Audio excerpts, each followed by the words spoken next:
नमस्कार, KGS हिंदी में आप सभी लोगों का बहुत बहुत स्वागत है। मेरा नाम है मनीष श्रीवास्तव और आज के 27 जनवरी के न्यूज़पेपर एनालिसिस सेशन में आप सभी लोगों का बहुत बहुत स्वागत है।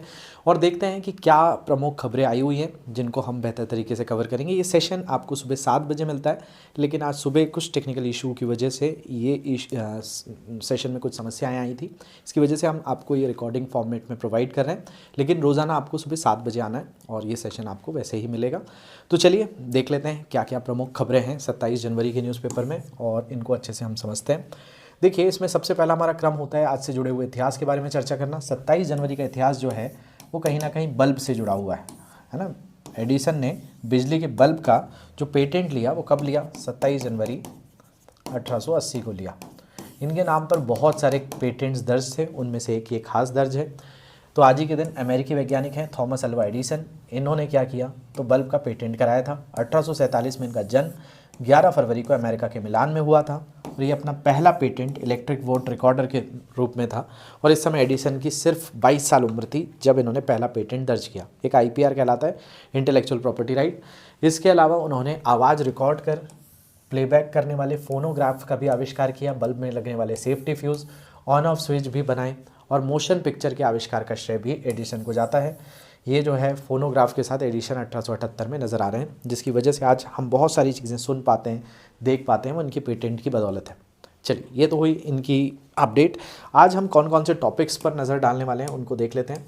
तो इसमें सबसे पहला टॉपिक है जो आप देखेंगे तो वह है भारत में जलवायु संकट की सबसे बड़ी कमी क्या है ना। मतलब जलवायु संकट को लेकर क्या ऐसी कमी है जिसको हम दूर करें तो इससे होने वाले परिवर्तन और इसकी जो वास्तविकता में जो इसकी नींव है वो सही दिशा में जा पाए, उसके लिए क्या प्रयास हो सकते हैं। दूसरा, मोनरो सिद्धांत क्या होता है इसको समझेंगे।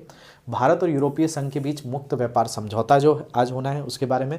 इसके अलावा भारत और शिप बिल्डिंग से जुड़ा हुआ क्या महत्व है। इसके अलावा सड़क दुर्घटनाएँ और मौतों से निपटने के लिए क्या तरीका हो सकता है। वंदे मातरम को लेकर एक अपडेट आया हुआ है ना। जैसे कि राष्ट्रगान में हम खड़े होते हैं, जो एक्ट लागू होता है क्या उसके लिए भी लागू होगा। इसके अलावा अभी 26 जनवरी की परेड में कुछ मिसाइलों को भी अनावरण किया गया है, उनके बारे में भी हम समझेंगे। तो चलिए बिना देरी किए शुरुआत करते हैं आज के सेशन की। पिछली क्लास का एक क्वेश्चन था कि आशा कार्यकर्ता मुख्य रूप तक किस स्तर पर काम करती हैं। तो आशा कार्यकर्ताओं के बारे में अगर हम बात करें तो एक गाँव समुदाय स्तर पर कार्य करती हैं। तो C ऑप्शन यहाँ पे करेक्ट होगा।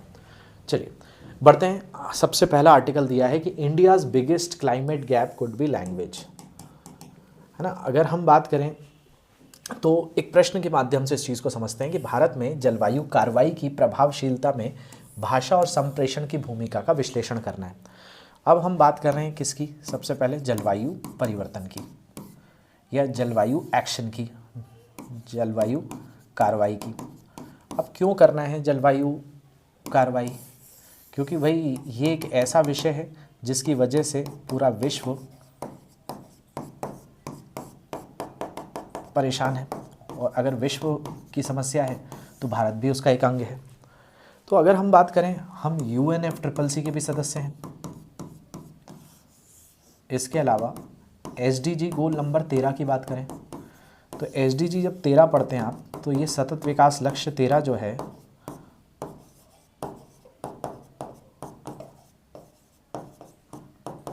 ये बात करता है जलवायु एक्शन की।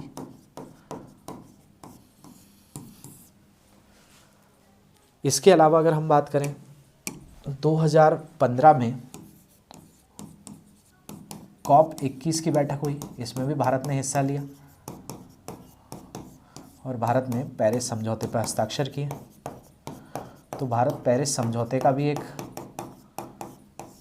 कहीं ना कहीं हस्ताक्षर करता है।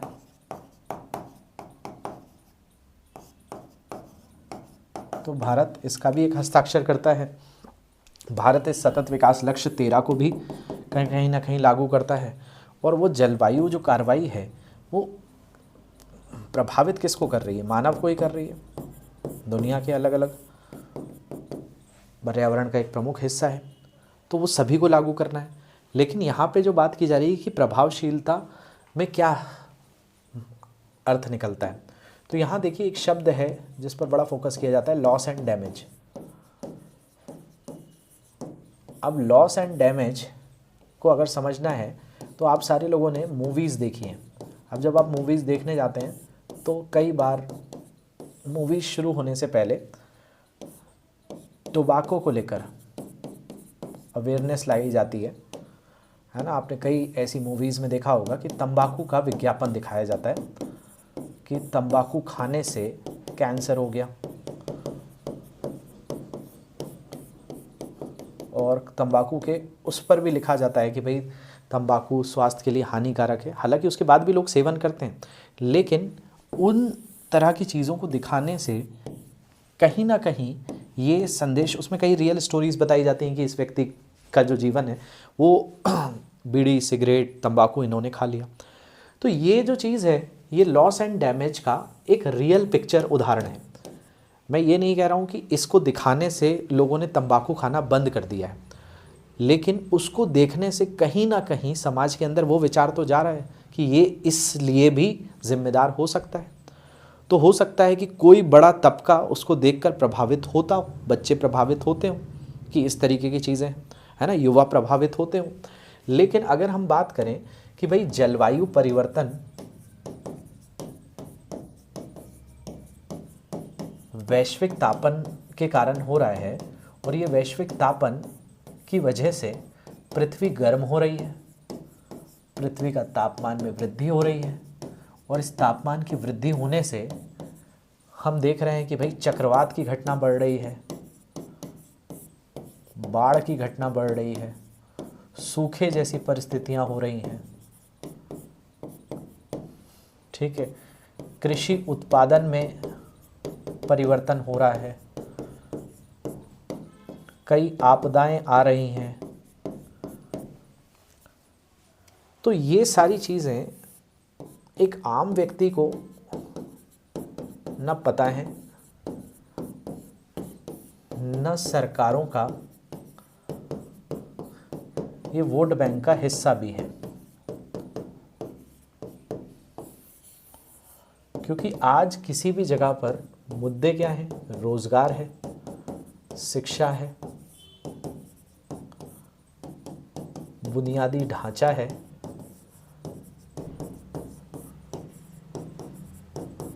स्वास्थ्य की ऊपर ऊपर से बात है।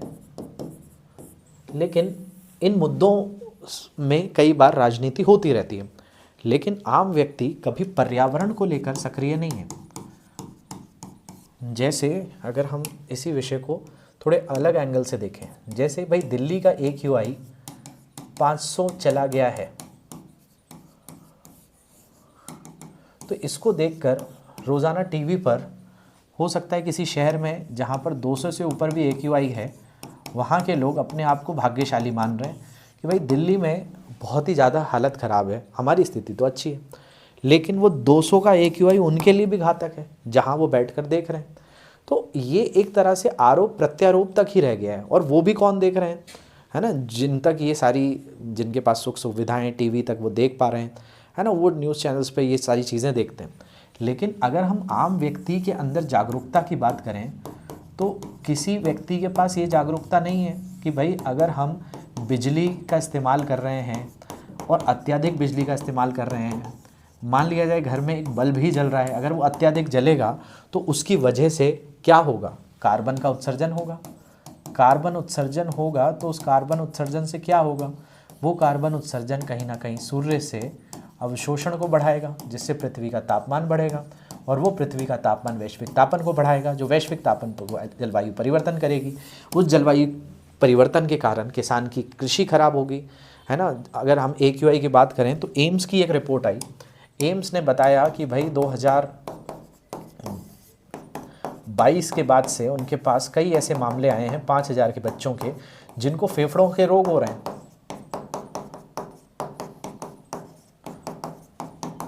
छोटी अवस्था में ही फेफड़ों के रोग हो रहे हैं, क्योंकि भाई AQI वहाँ का अच्छा है नहीं, और AQI का जो अच्छा स्तर है WHO कह रहा है कि वो 50 तक होना चाहिए, और कई शहर 180 में भी फूले नहीं समा रहे हैं कि भाई हमारे यहाँ तो 500 नहीं हुआ, हम तो दिल्ली से बेहतर स्थिति में।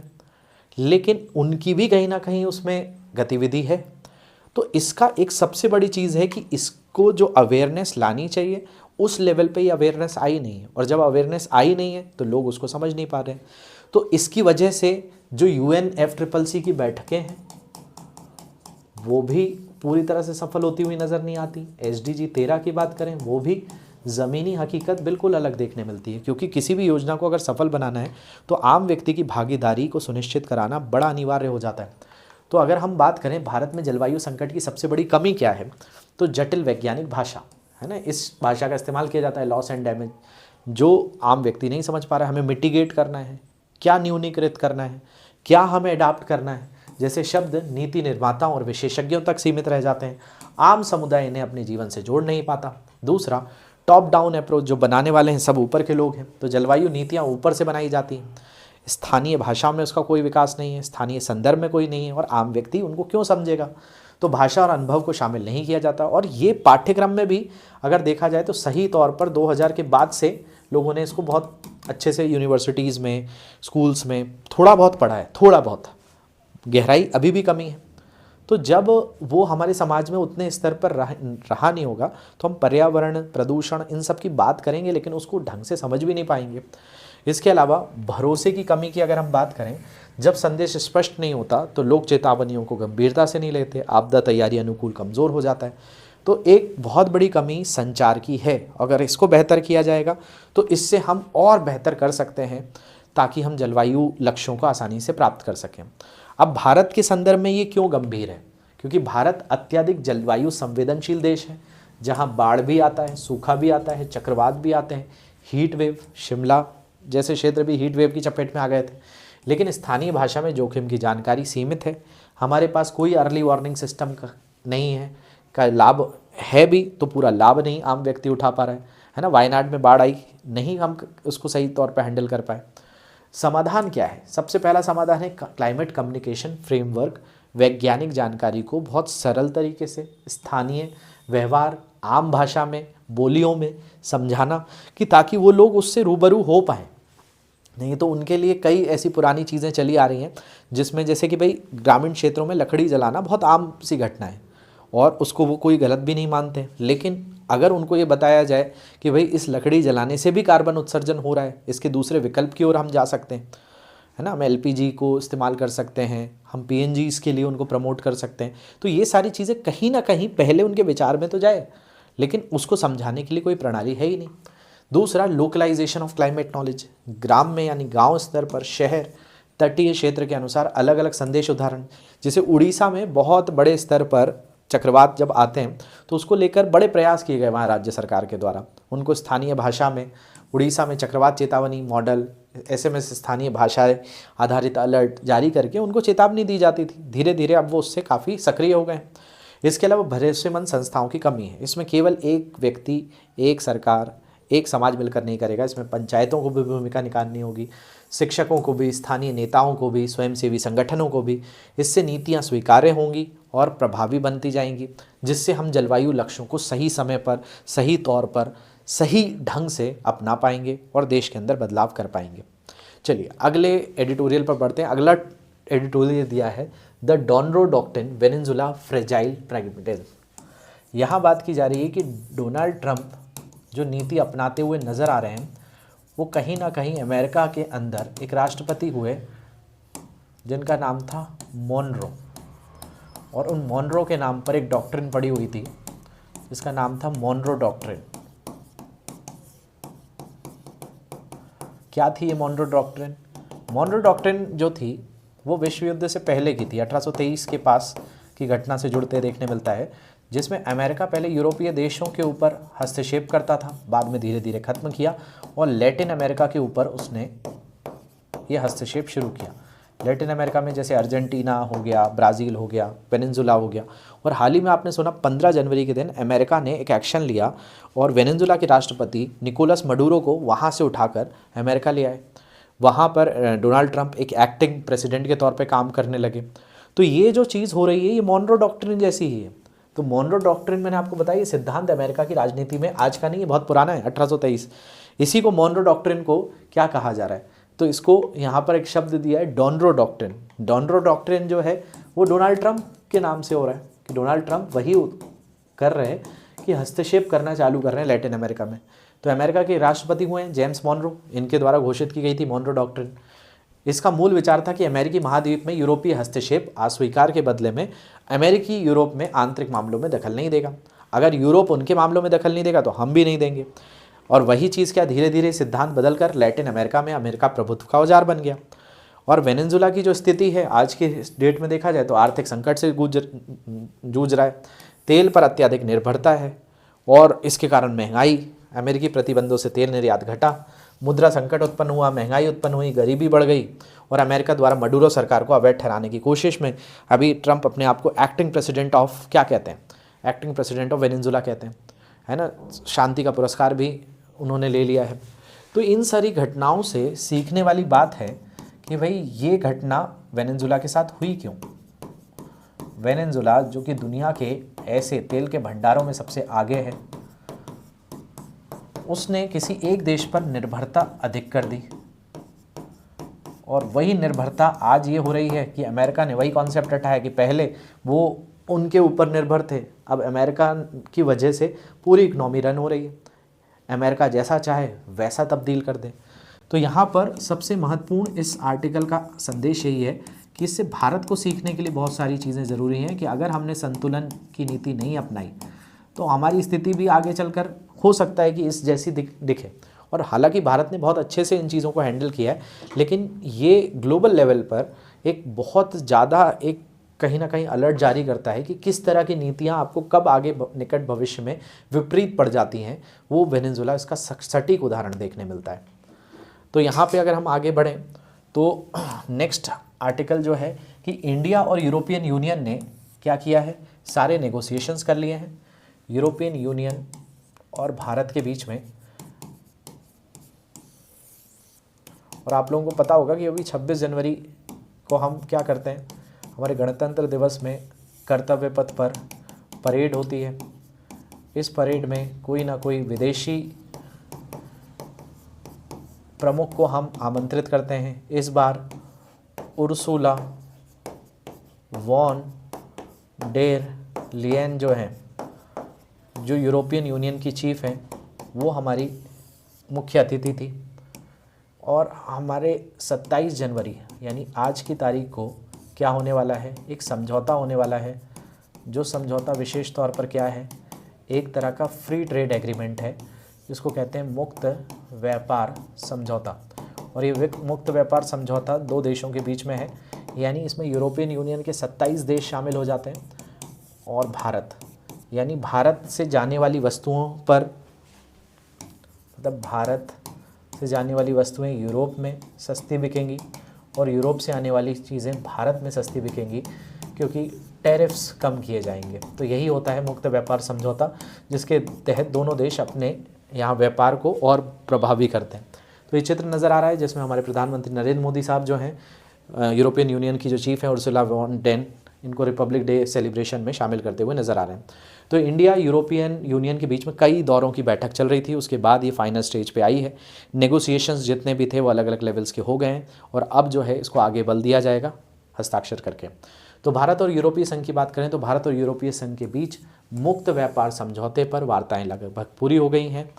एक ऐसा समझौता जिसमें वस्तुएं और सेवाओं पर टैरिफ कम, समाप्त निवेश और साथ साथ या तो कम या तो बिल्कुल समाप्त कर देंगे निवेश, डिजिटल व्यापार, बौद्धिक संपदा अधिकार, श्रम और पर्यावरण मानकों पर सहयोग बैठा है। इसके अलावा यूरोपियन यूनियन भारत का बड़ा व्यापारिक साझेदार है, तकनीक और निवेश का एक प्रमुख स्रोत है। जो माना जाता है कि यूरोप की कई बड़ी बड़ी कंपनियां हैं जो आज भारत में बड़ी महंगे सामान बिकते हैं। जैसे ऑटोमोबाइल इंडस्ट्रीज़ में ही बात करें तो ऑटोमोबाइल में विशेष तौर पर कई गाड़ियों के ऊपर बहुत अत्यधिक टैक्स है, जिसके कारण ये गाड़ियाँ भारतीय बाज़ार में महंगी बिकती हैं। तो इन टैरिफ की वजह से उनकी कीमतों में भी गिरावट आएगी। इसके बाद Deendayal ports gears up for its first decisive venture into ship building. देखिए यहाँ पर बात की जा रही है भारत के एक बंदरगाह की जिसका नाम है दीनदयाल पोर्ट। ये गुजरात के अंदर है और इसको क्या किया जा रहा है, इसको एक जॉइंट वेंचर, एक तरह से ऐसा इसमें तैयारी की जा रही है कि यहाँ पर जहाज़ निर्माण हो सके जो आत्मनिर्भर भारत की अनुशंसा के आधार पर है।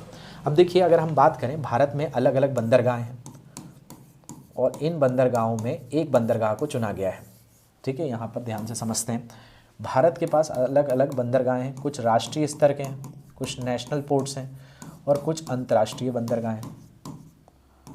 ठीक है, इसमें जो अंतर्राष्ट्रीय स्तर के बंदरगाह हैं वो भारत में जैसे गुजरात में है, महाराष्ट्र में है, गोवा में है, कर्नाटक में है, केरल में है, तमिलनाडु में है, आंध्र प्रदेश में है, इसके अलावा उड़ीसा में है और पश्चिम बंगाल में है।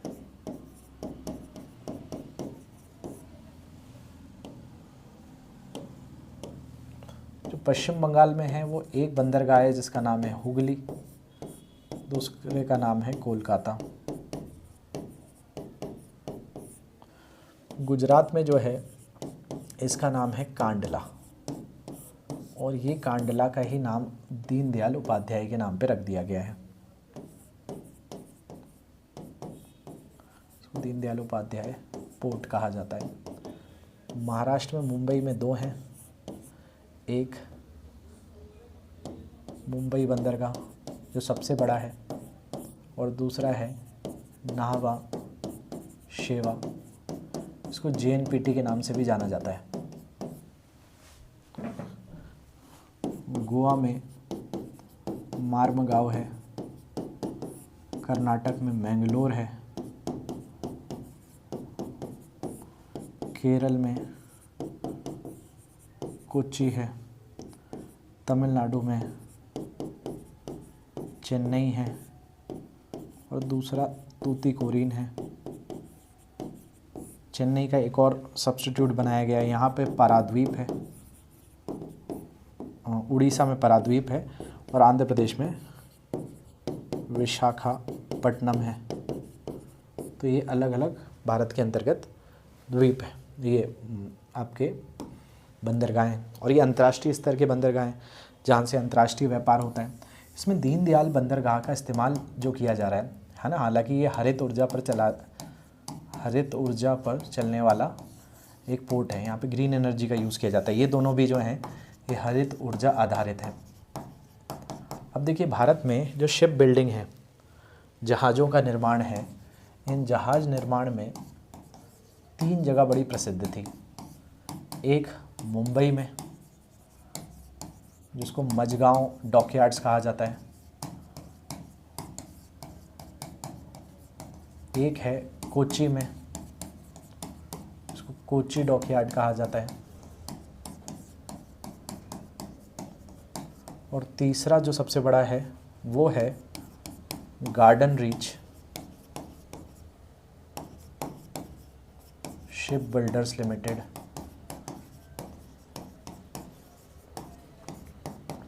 ये कोलकाता में है और भारत में जहाज निर्माण में बहुत बड़ी भूमिका निभाता है। अब इसी कड़ी में ये कहा जा रहा है कि भाई ये जो है कांडला, ये भारत में आत्मनिर्भर भारत को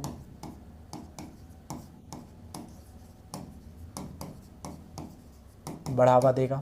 दूसरा, जो हमारे अंतर्राष्ट्रीय स्तर पर पश्चिमी तट पर ये बंदरगाह है, ये कनेक्टिविटी के लिए भी बड़ा अनिवार्य हो जाता है। तो ये हमें सुरक्षा स्तर पर भी बहुत सारी चीज़ें मुहैया कराएगा और हम नेवी जो हमारी है, नौसेना के तौर पे भी और तेज़ी से निर्माण करेंगे, रोज़गार को सृजित करेंगे, इसमें अनुसंधान करेंगे, तो ये और विकास की तरफ कहीं ना कहीं अग्रदूत होता हुआ नज़र आ रहा है। इसलिए बात की जा रही है Deendayal port gears upwards first decisive venture into ship building. तो port authorities now close to forging a joint venture with Kolkata based Garden Reach Shipbuilders and Engineers. तो ये अभी जो डील हो रही है एक जॉइंट वेंचर है, मतलब 2 कंपनियां मिलकर ये पूरा कार्य कर रही हैं।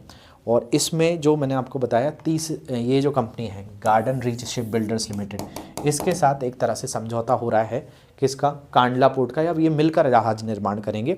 तो ये करती है कोलकाता में, यानी पूर्वी तट के ऊपर, अब ये पश्चिमी तट में भी किया जाएगा। तो दीनदयाल पोर्ट अथॉरिटी जो DDA है is gearing up for decisive venture into ship building, opting for a faster, more viable 4,500 crore shipyard at Kandla in Kutch, Gujarat, instead of mega project it had earlier envisioned. Though it had keeping alive dreaming of developing A sprawling 27,000 crore shipbuilding cluster near Kandla DP is now close for forging a joint venture। तो ये यहाँ पर दोनों कंपनियाँ मिलकर की जा रही हैं, जिसमें लैंड को अभी रिक्लेम करना और सारी चीज़ों पर काम चल रहा है। तो कुल मिलाकर ये जो शिप बिल्डर्स हैं, ये दोनों कंपनियां मिलकर करेंगी और इस चीज़ को डेवलप करेंगी। 4,500 करोड़ से ज़्यादा का इसमें खर्चा आएगा, है ना। लैंड रिक्लेम्स किए जा रहे हैं। 27,000 करोड़ का ये क्लस्टर तैयार है और इसी को आगे बल दिया जा रहा है। तो भारत में एक और नया केंद्र आएगा, जो आप सुनेंगे कि जहाज़ यहाँ से भी बनकर बने हैं। इसके बाद India has most road accidents in the world, can't talking cars curb these. देखिए यहाँ पर बात की जा रही है कि भाई एक रिपोर्ट बता रही है कि प्रति वर्ष भारत के अंदर सड़क दुर्घटनाओं में 1.5 लाख लोगों की मौत हो जाती है। और ये वो डाटा है जो NCRB ने हमको दिया हुआ है, national crime record bureau. NCRB की रिपोर्ट को अगर हम पढ़ेंगे तो उसमें 1.5 लाख मृत्यु के आंकड़े हैं। और इसमें एक बहुत बड़ी वजह हमारे यहाँ रोड सेफ्टी की है।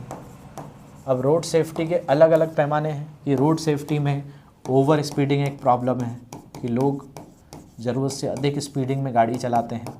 दूसरा, helmets, seat belts, lights, brake, servicing, road infrastructure, यानी गाड़ी अत्यधिक गति में चलाई जाती है।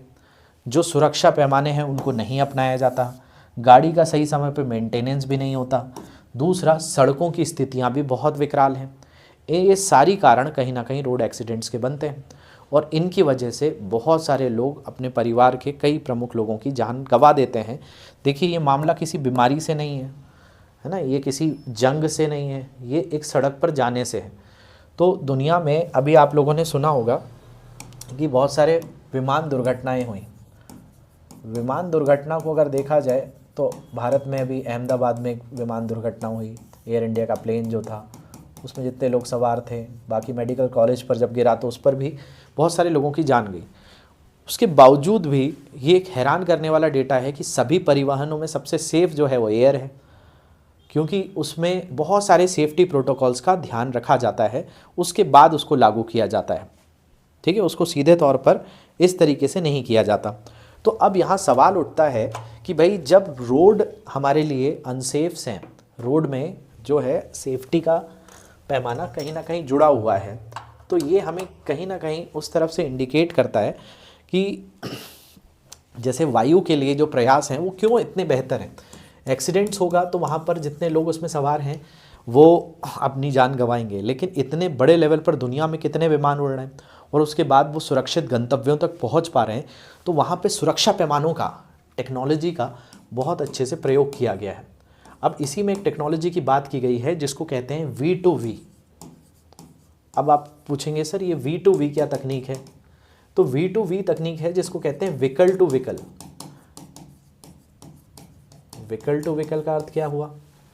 तो बात हो रही है कि क्या हम जैसे कभी कोई सड़क पर गाड़ी चल रही है, अगर कोई व्यक्ति गाड़ी चलाते चलाते सो गया, आगे वाले व्यक्ति ने सडनली ब्रेक लगा दिया, तो अगर ह्यूमन एरर है ना, हमारे यहाँ एक और बहुत बड़ी समस्या है कि लोग गाड़ियों को चलाते समय नशे का सेवन करते हैं, है ना, शराब पीकर गाड़ियाँ चलाते हैं। तो ड्रिंक एंड ड्राइव भी एक बहुत बड़ा रीज़न है। कई बार गाड़ियाँ इतने लंबे दौर पे चला रहे होते हैं कि गाड़ी चलाते चलाते नींद तक लग जाती है। तो इन सारी घटनाओं का जब हम आकलन करते हैं तो पता चलता है कि ह्यूमन एरर बहुत है, मतलब मानव से गलतियाँ बहुत होती हैं।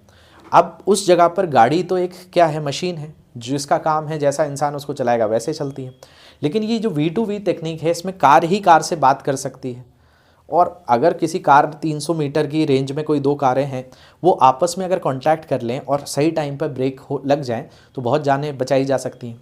और इस चीज़ का जो सिस्टम है वो कहीं ना कहीं US इसके अंदर लीडर है, मतलब अमेरिका इसका इस्तेमाल कर रहा है, इस पर रिसर्च कर रहा है और इसको स्टोर तरीके से रेगुलेट कर रहा है।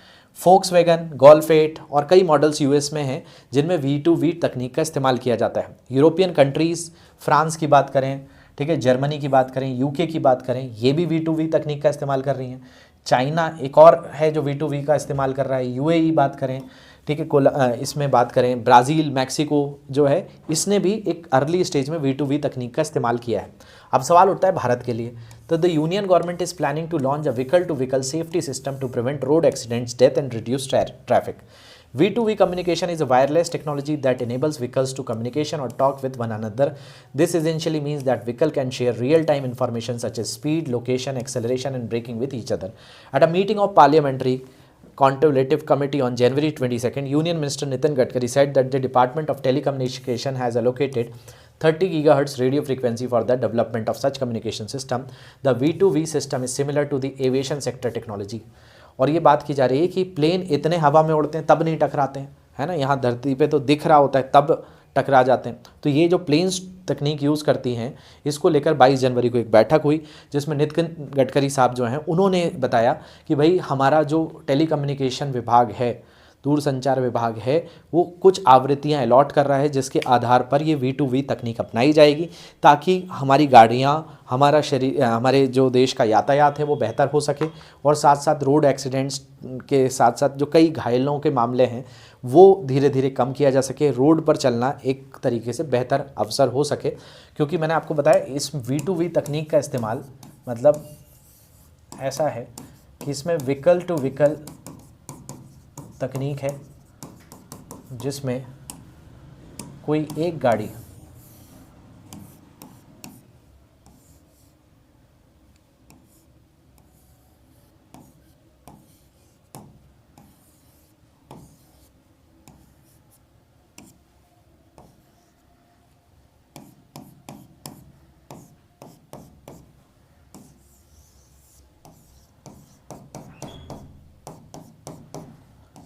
अगर दो गाड़ियां आपस में आमने सामने हैं या आगे पीछे भी हैं तो ये गाड़ियां आपस में कम्युनिकेट कर पाएँ, संचार कर पाएँ,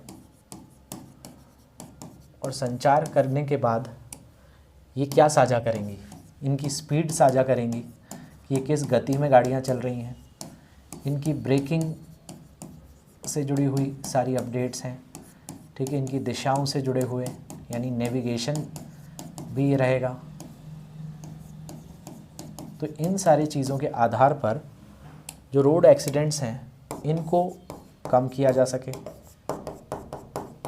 बेहतर तरीके से इनको अवॉइड किया जा सके। और इसका भरपूर मात्रा में कौन इस्तेमाल कर रहा है? USA कर रहा है, जर्मनी कर रहा है, फ्रांस कर रहा है, इटली कर रहा है, ठीक है, UAE कर रहा है, ठीक है, इसमें मैक्सिको, ब्राज़ील ये भी कहीं ना कहीं प्रयास कर रहे हैं। और इसी को लेकर भारत में 22 जनवरी को एक बैठक हुई थी जिसमें हमारे जो मिनिस्ट्री ऑफ रोड ट्रांसपोर्ट है, नितिन गडकरी साहब ने ये कहा है कि इस पर भारत सरकार प्रयास कर रही है कि हम अपने रोड को सेफ़ बना सकें, और सेफ्टी फीचर्स के लिए ये V2V तकनीक को अपनाया जाने का एक प्रयास है। चलिए, इसके बाद 2500 dance to the spirit of Vande Mataram. अभी 26 जनवरी की जो कार्यक्रम हुआ इसमें 2500 आर्टिस्ट ने जो भारत के अलग अलग हिस्सों से आए थे 77वें रिपब्लिक डे पर वंदे मातरम जो गाना है, इस जो गीत है हमारा, इसके ऊपर परफॉर्मेंस भी दिया है। और माना जा रहा है निकट भविष्य में राष्ट्रगान को लेकर जिस तरह के नियम हैं कि राष्ट्रगान कहीं पर हो तो हमें खड़े हो जाना है, ठीक है, 51A में भी इस चीज़ को प्रावधान दिया गया है, इसके लिए अलग से एक्ट भी बनाया गया था। इसी चीज़ पर विचार चल रहा है कि भाई राष्ट्रगान पर भी, राष्ट्रगीत के लिए भी सारी चीज़ें लागू की जाएं। तो राष्ट्रगीत जिसको कब बनाया गया था? 1875 में बंकिम चंद्र चट्टोपाध्याय के द्वारा। इनकी एक पुस्तक है आनंद मठ, इसमें लिखा गया था। इसके 150 वर्ष पूर्व हो गए। सन्यासी विद्रोह पे पुस्तक थी, ठीक है। तो अगर हम इसके बारे में बात करें तो प्रसिद्ध बंगाल के कवि हैं, लेखक हैं, जिनका नाम है क्या? बंकिम चंद्र चटर्जी ने गीत लिखा जिसमें धरती को माँ बताया, और गीत था वंदे मातरम। 7 नवंबर 1875 को इसको पहली बार साहित्य पत्रिका बंग दर्शन में प्रकाशित किया गया। उस समय इसकी कोई खास चर्चा नहीं थी, ठीक है। हालांकि क्या हुआ, किसी कवि के लिए बड़ी विचित्र रचना थी। वंदे मातरम से पहले 2 छंद संस्कृत में थे जबकि आगे के 4 छंद बांग्ला भाषा में थे। 7 साल बाद 1882 में बंकिम चंद्र चटर्जी ने इस गीत को अपने ही उपन्यास आनंद मठ में शामिल किया। ये उपन्यास सन्यासी विद्रोह पर लिखा गया था, जो सन्यासी और फ़कीरों ने मिलकर अंग्रेजी प्रशासन के खिलाफ किया था। ये गीत उस दौर की बात करता है जब बंगाल भीषण अकाल से जूझ रहा था। उस पर अंग्रेज और मुग़ल नवाब आम प्रजा का शोषण कर रहे थे। इसको लिखा आनंद मठ नाम की इस पुस्तक में। इसके बाद अगर हम बात करें, इनके विरोध में सन्यासियों के एक दल ने हथियार उठा लिए और इसका नेतृत्व पंडित भवानी चरण पाठक, देवरानी चौधरानी, मजनू शाह जैसे नेताओं ने किया था। सन्यासियों का नारा था वंदे मातरम, यानी माँ को नमन, और वे सन्यासी देश की धरती को ही अपनी माँ मानते थे। इस संदर्भ में ये गीत बेहद लोकप्रिय हो गया। 1896 में कांग्रेस पार्टी के कलकत्ता अधिवेशन में पहली बार इसे गाया गया था और गाने वाले थे गुरुदेव रविंद्रनाथ टैगोर, तब कांग्रेस पार्टी के अध्यक्ष थे रहमतुल्लाह सयानी। तो ये पहली बार 1896 में वंदे मातरम गाया गया। इसके बाद भारत में शुरुआत हुई स्वदेशी आंदोलन की। स्वदेशी आंदोलन में इस गीत को बहुत बड़े लेवल पर प्रयोग किया गया। जब 1905 में बंगाल में स्वदेशी आंदोलन चालू हुआ तो वंदे मातरम का उसमें भी बड़े तौर पे प्रयोग हुआ। अभी 2025 में इसके 150 वर्ष पूरे हुए हैं, ठीक है। और आनंद मठ का नाम आप याद रखेंगे, बड़ी फेमस पुस्तक है किसकी, बंकिम चंद्र चट्टोपाध्याय की। इसके बाद अगला अपडेट आया कि India to expand its hypersonic arsenal with LRA missile. तो देखिए, इंडिया ने अलग अलग तरह की मिसाइल्स को डेवलप किया है। अब इन्हीं मिसाइलों में एक अपडेट आया है कि भारत क्या कर रहा है, हाइपरसोनिक मिसाइल्स को डेवलप कर रहा है ना। हाइपरसोनिक मिसाइल का अर्थ क्या होता है, तो देखिए मिसाइलें जो होती हैं इनके लिए हमने सबसे पहला प्रयास किया था IGMDP के तहत, इंटीग्रेटेड मिसाइल डेवलपमेंट प्रोग्राम, और इसमें भूमिका थी डॉक्टर APJ अब्दुल कलाम साहब की।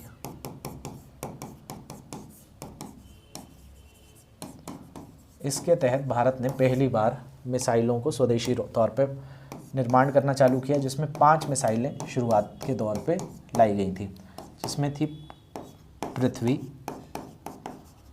अग्नि, त्रिशूल,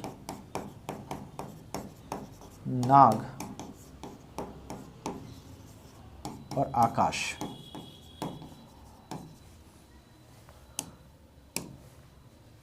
अब इनमें फिर हमने धीरे धीरे इनके अलग अलग वर्जन्स निकाले, पृथ्वी 1, पृथ्वी 2, पृथ्वी 3। अग्नि में हमने अलग अलग, अब तो हम अग्नि में MIRV तक भी आ गए हैं। अग्नि के अंतर्गत अब MIRV तकनीक का इस्तेमाल किया जाता है, मल्टीपल इंडिपेंडेंटली रीलॉन्चिंग व्हीकल। एक साथ कई स्थानों पर ये मिसाइल दागने में सक्षम है।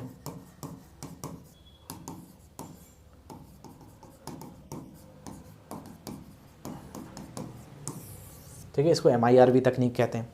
अभी 26 जनवरी की जो रिपब्लिक डे परेड है, इसमें एक खास तरह की मिसाइल लाई गई, जिसमें एक शब्द है, इसको ध्यान से सुन लो, हाइपरसोनिक।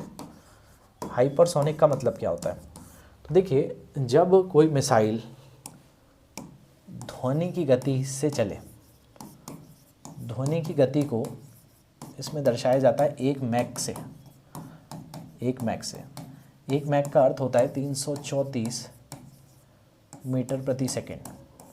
तो अगर कोई मिसाइल ध्वनि की गति से चलती है या उससे कम में चलती है तो उसको कहते हैं सबसोनिक, यानी 1 मैक या उससे कम।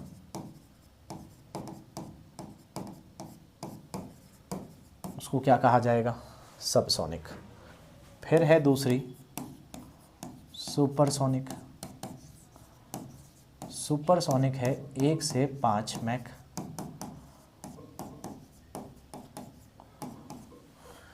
ये जो 1 से 5 मैक है सुपरसोनिक, इसमें यही है कि ध्वनि से 5 गुना तक हो सकती है। और तीसरा होता है हाइपरसोनिक। और हाइपरसोनिक में मिसाइल की जो गति होती है वो 5 मैक तक हो जाती है, यानी ध्वनि की गति से 5 गुना अधिक। तो इंडिया ने लॉन्च करी अभी रिपब्लिक डे पर, जो इस्तेमाल किया गया जिस मिसाइल का, वो कैसी है, हाइपरसोनिक है। ठीक है, तो इसका नाम है LRASHM मिसाइल। तो इसमें LR का मतलब है लॉन्ग रेंज, लंबी दूरी की। LR मतलब लॉन्ग रेंज, और AS का मतलब है एंटी शिप, मतलब किसी दूसरे जहाज पर ये हाइपरसोनिक्स चलने वाली मिसाइल है, जिसको पहली बार हमारे कहा जाए कि सेना के द्वारा, है ना, हालांकि DRDO की इसमें भूमिका है, DRDO ने पहली बार इसका अनावरण किया और ये पब्लिक में देखने मिली और इसके बारे में पता चला। ठीक है, तो ये क्या कर सकती है, बहुत सारे पेलोड्स को अपने ऊपर धारण करके 1500 किलोमीटर की रेंज में जा सकती है। 1500 किलोमीटर माना जा रहा है, 5 मिनट में ट्रैवल कर सकती है, क्योंकि इसकी गति बताई जा रही है कि भाई क्या है ये 1500 किलोमीटर दूर तो जा ही सकती है, लेकिन ये अधिकतम स्पीड इसकी हाइपरसोनिक है, तो ये 10 मैक तक इसकी स्पीड हो सकती है। ठीक है, बैलिस्टिक है ये, जो कि अपने स्थान से निकलेगी, दूसरे स्थान पर जाकर हिट करेगी। ठीक है, तो ये कोस्टल बैटरी रिक्वायरमेंट को इंडियन नेवी इसको यूज़ करेगी, यानी भारतीय नौसेना के लिए ये एक तरह का एक खास प्रकार की मिसाइल है, जो और ज़्यादा सक्षम बनाएगी हमारी सेना को बैलिस्टिक तौर पर अच्छी लंबी दूरी पर अटैक करने के लिए इस्तेमाल किया गया है। तो हमारे पास मिसाइलों के बहुत अलग अलग बेड़े हैं, उनमें एक और ये चीज़ शामिल हो रही है। चलिए आज के प्रश्न पर आते हैं। भारत यूरोपियन यूनियन मुक्त व्यापार समझौते का मुख्य उद्देश्य क्या है? केवल वस्तुओं के आयात पर प्रतिबंध करना, व्यापार, निवेश और सेवाओं का उदारीकरण करना, केवल कृषि क्षेत्र को बढ़ाना या मुद्रा विनिमय को नियंत्रित करना? तो ये आपको मुझे बताना है। इसके अलावा आज का प्रश्न लिखेंगे, मोनरो सिद्धांत की समकालीन प्रासंगिकता का विश्लेषण करते हुए वेनेजुएला की हालिया विदेश नीति में आए व्यवहारिक बदलावों पर चर्चा कीजिए। तो इसके क्या आपको लगते हैं अलग अलग प्रमाण, उनको आप मुझे बताएंगे। बाकी आपको कोई भी तरह की समस्या आती है तो आप कमेंट सेक्शन में मुझे लिखकर ज़रूर बताएंगे। मिलता हूँ मैं आपसे अगले सत्र में, तब तक के लिए ध्यान रखिए। Thank you very much for watching this. Have a great day.